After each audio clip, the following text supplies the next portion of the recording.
ዜና ዴቭ ሞተ።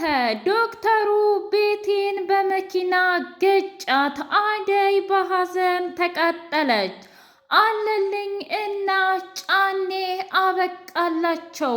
አጎትየው እጅጉን አበደ፣ እጅጉን ጨለለ።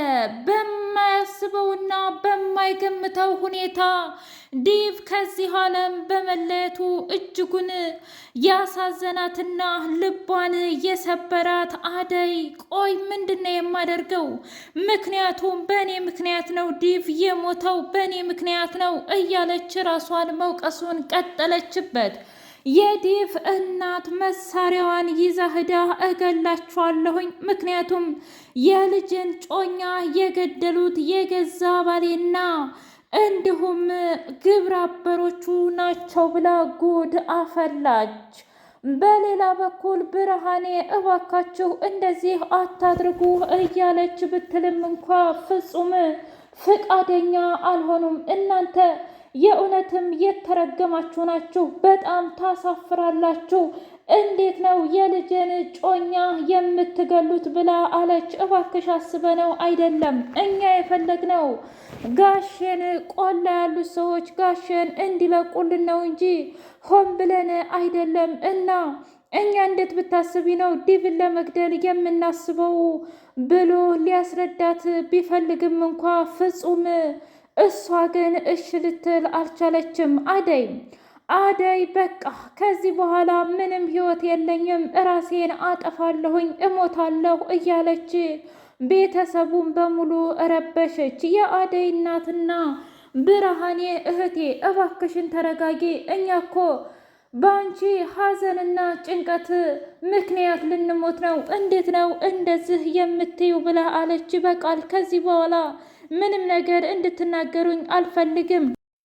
እኔ በህይወት መኖር የለብኝም። የዚህ ሁሉ ማን አነሳሽነትና የገደልኩትና እኔ እኮ እራሴ ነኝ። እሺ ባልለው ኑሮ ምናልባትም ዴቭና እኔ ባንተዋወቅ፣ ምናልባትም እታለም ቤት ባልገባ ኑሮ በጣም ጥሩ ነበር እያለች ጉድ አፈላች። ሊሊ በጣም ደብሯትና ስልችት ብሏት ማዘሯን እኔ የምልሽ ማዘሯ አንድ ጥያቄ ልጠይቅሽ ወይ ብላ አለቻት። ምንድን ነው ጠይቂኝ፣ ምን ችግር አለው ብላ ስትላት የምትወጂውን ሰው አለማመን ምን ያህል እንደሚጎዳ ንገሪኝ ብላ አለቻት። የሆነን ሰው እጠራጠራለሁ ዝም ብዬ፣ አንድ ልቤ አረ ምንም አትጠራጠሪ ይለኛል፣ አንድ ልቤ ደግሞ ተጠራጠሪ ይለኛል። ይህንን ነገር እንዴት አድርጌ ነው የማስወግደው ብላ አለች። እባክሽን ተረጋጊ፣ እውነት ለመናገር ምንም አይነት ነገር የሚያሳስብ ነገር የለም። በዛ ላይ አንድ ጥያቄ ልጠይቅሽ፣ ያለፈው ህይወትሽን መተው አለብሽ፣ መርሳት አለብሽ። አይ የምትይ ከሆነ ግን ሁሉም ነገር አንቺ እንደምታስቢው አይሆንም ብላ አለች። እንዴት? ምክንያቱም ያለፈው ህይወትሽን የማትረሽና የማትታዩ ከሆነ ሁሌም ተጠራጣሪ ትሆኛለሽ። ያንን ደግሞ ንጹሕ ልብሽንና ንጹሕ አፍቃሪሽን ያሰጣሻል። ሊልዬ እባክሽ እኔን እመኚኝ።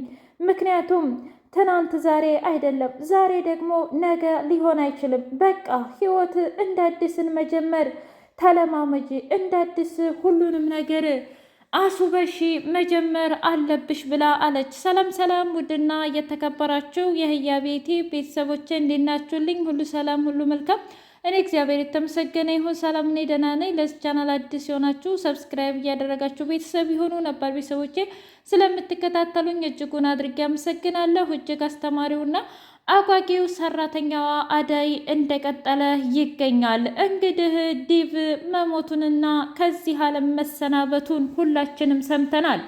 እናም ጥልቅ ሐዘን እጅጉን ተሰምቶናል። እናንተስ የተሰማችሁና ዴቭ መሞት የለበትም የምትሉ ወይስ ደግሞ አይ ዴቭ መሞት አለበት ነገር ግን ዶክተሩና አደይ መጋባት አለበት የምትሉም በኮሜንት ቁጭ አድርጋችሁ ልንወያይበት ይገባል። ቤቲንና እንዲሁም ኩኩሻን ስታገኛቸው ደሟ አይኗ ደም ለበሰ። ቆይ ምን እያደረግሽ ነው? እስኪ ንገሪኝ ብላ ስትል እንዴ ምን ሆነሽ ነው ደግሞ? አንቺና እሷ የት ትተዋወቃላችሁ ብላ አለቻት። እኔማ የማውቃት ቤት ይመልሽ እኮ እሷ ናት ዴቭን የምታስቸግረው ብላ አለቻት። ባካችሁን እኔ አሁን እንድትጨቃጨቁ አልፈልግም፣ በጣም ከባድ ችግር ውስጥ ነኝ ብላ ስታወራ ትሰምኛለሽ ቤቲ ብለሽ ብለሽ ደግሞ እህቴን ምን ልታረጊያት ነው? ምን ልትዣት ነው? እስኪ ንገሪኝ። አንቺ ሴትዮ ግን አይገባሽም እንዴ? ከዲብም ሆነ ከኔ ዘመዶችም ምለው እንድትርቅልኝ እፈልጋለሁ ብላ አለች። ተረጋጊ፣ አንቺ እንደምታስቢው አይደለም። ቆይ ለምንድን ነው ሁሉንም ለፍቅር ብቻ የምፈልጋቸው የሚመስልሽ? ከአንቺስ ለምንድን ነው የምወስዳቸው የምመስልሽ? ቢያንስ ለአንድ ጊዜ እንኳ ለምንድን ነው የማትረጅኝ? የእውነትም በጣም ታሳፍሪያለሽ ብላ አለቻት። አልገባኝም። አዎ የእውነት በጣም ታሳፍሪያለሽ። ቆይ ግን አንቺ ምን አይነት ነሽ? ቢያንስ አንቺ እህት የለሽም ወንድም የለሽም ብላ ስትል ምን የመሰለ ወንድም አለኛ። ግን ደግሞ አንቺ አመጣጥሽ እኮ ምንም ደስ አይልም። ሁልጊዜ ኪንጎ ኪንጎ ነው። ቢያንስ ችግርሽን እንኳ መናገር አትፈልጊም ብላ አለቻት። እሱን እኮ የማልናገርበት ምክንያት ስላለኝ ነው ቅምጥል። ግን ደግሞ ይእመኝኝ፣ ምክንያቱም ምንም ነገር አልፈልግም። ደግሞ ልትፈልጊ ያምርሻል እንዴ? እመኝኛው የእውነቴን ነው። ምክንያቱም ከአንቺ ኪንጎ በፍጹም ምንም አልፈልግም ብላ ጥላት ሄደች። ምን ማድረግሽ ነው ቅምጥል? ቆይ የኔ የምላቸውን ሰዎች እንደዚህ ልታዋርጅ ነው ብላ ስትል ለራስሽ ብዬ ነዋ። ትሰሚኛለሽ? በባለፈውም ቢሆን አርፌ የተቀመጥኩት ላንቺ ብዬ ነው። ደግሞ አሁን የምንድን ነው ማሽቃበጥ ነው? እሷን ይታውቂያታለሽ ብላ ስትል ቁጭ በይና ላስረዳሽ። በባለፈው ዳይመንድን ስመታው እንደዛ ተናገርሽኝ። ግን ደግሞ እኮ እኔ ልክ ነኝ አይደል እንዴ? አንቺ ቢሞትብሽስ ድጋሜ እስር ቤት መበስበስ ነው የምትፈልጊው? አይ ግን ደግሞ እራሱ ሌባ ብሎኝ ነው። በዛ ላይ አንቺም ተጨምረሽ ታዲያ ስምሽ አይደለም ወይ ብለሽ ስትናገሪኝ በጣም ከፍቶኝ ነበር ብላ አለቻት። ለማንኛውም ሲያንስሽ ነው። አሁን ወደዛ አንመለስ። ልጅቷ አንቺን ለምን ፈልጋሽ ነው እንደዚህ የምታደርጊው ብላ አለቻት። አይ እሱማ ቦሳቸው በጣም አረመኔና ጨካኝ እንዲሁም ነፍሰ ገዳይ ነው እና ሁሉንም ሚስጥር ስላወቀች ለመግደል ነው። እሷ ደግሞ ያን ሚስጥር ደግሞ ማጋለጥና ፍትህ ትፈልጋለች። ለዛ ሰውየው እየተከታተለች ነው። ታዲያ የኔ ኪንጎ ምን አደረገ? ምክንያቱም በባለፈው ኪንጎ ሰተት ብሎ ወደ ልልዬ ጋር ሲሄድ ባቡሬ በጣም ደነገጠ። ቆይ ምን ልትሰራ መጣህ ብሎ ስጠይቀው፣ እንዴ ባቡሬ ተረጋጋ እንጂ እንግዳ እኮ ነው። በዛ ላይ ዶክተር የኔ ባለውለታ ነው። ምን ማለት ፈልገህ ነው ብላ አለችው። ከዛ አረ ይቅርታ ልልዬ፣ እኔማ በዚህ ሳልፍ እኮ ሰላም ልበላችሁ ብዬ ነው። ሊሊ አንቺስ እንዴት ነሽ? የጤናሽ ሁኔታ ሰላም ነው ብሎ ሲላት ዶክተር አዎ በጣም ደህና ነኝ። ይልቁንስ አንድ ጥያቄ ልጠይቅሽ፣ ማለቴ ስለ አደይ ነበረ። እናም ደግሞ ዋናው አመጣጤ ስለ አደይ ለመጠየቅ ነው። ስልክ ስደውልላት አይሰራም፣ አንዳንድ ጊዜ ደግሞ እየጣራ ይቋረጣል። እስኪ ንገሪኝ ምን እንደተፈጠረ? ቢያንስ አንቺን አናግረሻት ይሆን እንዴ ብሎ ሲላት እውነት ለመናገር እኔም አላነገርኳትም። ምን ማለት ነው? ምክንያቱም ለእኔም እያነሳችልኝ አይደለም እና የተፈጠረው ችግር ይህ ነው ብላ አለችው። ወይኔ ጉዴ ምን ይሆን? ከዛ ባቡሬ እንዴ ዶክተር ምን የሚያሳስብ ነገር አለ? ቢያንስ አንተ እኮ የተማርክ አይደለህም እንዴ? ምክንያቱም ገጠር ኔትወርክ እንደሌለ ታውቃለህ። ደግሞ የሚገናኙት በኔትወርክም ጭምር እንደሆነ ታውቃለህ። ለዛ ይሆናላ። ለነገሩ ልክ ነህ ባቡሬ፣ ምናልባትም ለዛ ይሆናል ብሎ ዝምታውን ተዋጠም። እንደዛ ከሆነ እኔ መሄድ አለብኝ ብሎ ሲል እውነት አትቆይም እንዴ ዶክተር ብላ ስትለው አረ በቃ ልሄድ፣ በቃ ቻው ልልዬ፣ አይዞሽ ራስሽን ፕሮቴክት አርጊ ብሏት ከሄደ በኋላ ወይ ጉር ዶክተር፣ ቆይ አሁን ያደይ ነገር አስጨንቆት ነው እንዴ እንደዚህ ጧት ማታ የሚንከላወተው ብሎ ሲል አረ ተረጋጋ ባቡሬ፣ ምክንያቱም እሱ እኮ እንደኛ አይደለም፣ በጣም አስተዋይና ብልህ ወንድ ነው ብላ ስትል ምን ማለት ፈልገሽ ነው? ይኸውልህ ነገሮችን ገድ አትምራው ባቡሬ። ግን ደግሞ እኔና አደይ እዛ ቦታ ስንሄድ በጣም ተቀራርበን ስለነበረ ለዛ ነው በተደጋጋሚ የሚጠይቀው። ይህ ደግሞ ምን ችግር አለው? ማናችንስ ቢሆን የአደይ ጉዳይ አላሳሰበንም? እስኪ ንገረኝ፣ አንተ አላሳሰበህም እንዴ? ዲብ ጓደኛህ አይደለም? አደይስ ብትሆን እህትህ አልነበረችም እንዴ? ምክንያቱም እኔ በታመምኩበት ሰዓት አይዞ በርታ፣ ተስፋ ትቁረጥ ያለች እሱ አይደለች?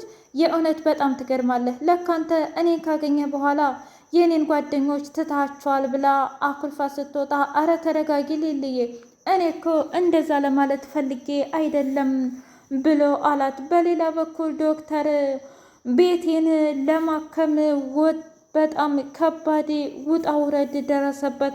ሆን ብለህ ነው አንተ የገጨኸኝ፣ በቃ አጠቃኸኝ ማለት ነው እያለች ስትርበደበድ፣ አረ ተረጋጊ፣ ምንም ነገር አይፈጠርም።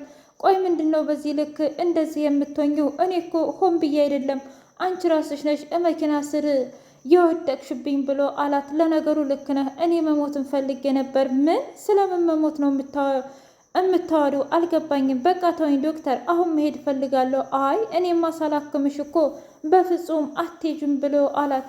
ዳይመንድ እና ኩኩሻ አንቺ ቢያንስ ይቅርታ እንኳ አትጠይቅኝም እንዴ እያለ ከኋላ እየተከተለ ትሰማኛለህ?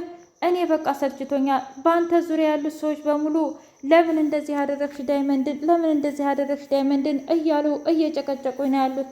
እኔ ደግሞ በሰዓቱ አንዴ የተሳስቻለሁ፣ ድጋሜ ደግሞ መሳሳት አልፈልግም። አሁን በቃ ከህይወት ይውጣልኝ ብላ አለችው። ሀሀ በተከበርኩበት ሀገር እንዳዋረርሽኝማ በተከበርኩበት ሰፈር እኔም ላንቺ ዋጋሽን ከሰጠው በኋላና ካወራረድን በኋላ ነው እንጂ የምተውልሽ እንደዚህ እንደ ቀላል አልተውም ብሎ አለ። የእውነት አንተማ አብድሃል። እሺ እንደፈለክ ብላለችው። አይ እኔ አላበርኩም፣ ግን ደግሞ ያበርሽው አንቺና አንቺ ብቻ ነሽ። የእውነቴን ነው፣ ዋጋ አስከፍልሻለሁ ብሎ አለ። ፍቅር ሰተት ብላ ሂዳ ቤዛን፣ አንቺ ሌባ ቀጣፊ፣ አንቺ የማትረቢ ሴትዮ አሁን የእናቴን ወርቅ አንጭ ብላ አለቻት። ስለምን ወርቅ ነው የምታወሪው? ባክሽ ተይኝ፣ ሁሉንም ነገር አውቃለሁኝ። እናም ሆን ብለሽ አንቺ ነሽ እንደዚህ ያጠመድሽው ብላ ስትል፣ እኔ አንቺን ወርቅም ሆነ ምንም ነገር ትሰሚኛለሽ፣ ወርቅም ሆነ ምንም ነገር አላየሁልሽም ብላ አለቻት። ዳኒ በቃ ተይ ብዬሻለሁኝ፣ ተይ። አይ የምትይ ከሆነ ደግሞ በጣም ችግር ነው የሚፈጠርብሽ ብሎ አላት። ምን እያልክ ነው? አዎ እህቴ ሌባም ቀጣፊም አይደለችም። ይልቁንስ ሌባና ቀጣፊ ከተባልሽ አንቺ ነሽ ብሎ ሲላት፣ የእናቴ ወርቅ ማንጣት አለባት፣ እመነኝ። ሆን ብላ የእናቴን ወርቅ ሰርቃለች። እኔ ደግሞ እነ ሮማንን እነ ሩታን ቤት ውስጥ ሌባ እያስብልኳቸው ነው። ዳኒ ቆይ ለምንድን ነው የማይገባህ ብላ ስትል፣ እኔ እኮ ሁሉም ነገር ይገባኛል፣ ግን ደግሞ እንዳላደረገችው እየነገርኩሽ ነው ብሎ ዳኒ የሆዱን በሆዱ አድርጎ ወደ ቤት ሄደ። አሹና ሮማን በስተመጨረሻ ወደ ቤታቸው ተመለሱ። እትዬንም ተንበርክከው ይቅርታ ጠየቁ። እኔ እኮ የበደልኳችሁ ነገር ካለ በግልጽ እንድንነጋገር ነው እንጂ ፊት እንድትነሱኝ አልፈልግም።